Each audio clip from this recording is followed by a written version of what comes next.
আসসালামু আলাইকুম ভাই।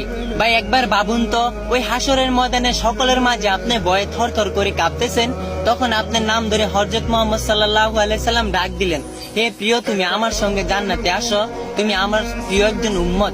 তখন কেমন লাগবে ভাই? সন্তান যদি মার কাছ থেকে হারায় যায়, আবার যদি সে সন্তানকে মা পায়, তাহলে মা কেমন খুশি হবে? তার চাইতে কয়েক হাজার গুণ বেশি খুশি হবে তখনকার সময়। ভাই দুনিয়ার মধ্যে মার চেয়ে আপন কেউ হয় না। ওই হাসরের ময়দানের দিন মা সন্তানকে চিনবে না, সন্তান মাকে চিনবে না, কেউ কারো পরিচয় দিবে না। তখন নবী বলবেন, ইয়া উম্মতি, ইয়া উম্মতি, আল্লাহ আমার উম্মতকে জাহান্নামে দিও না, আল্লাহ আমার উম্মতকে জাহান্নামে দিও না।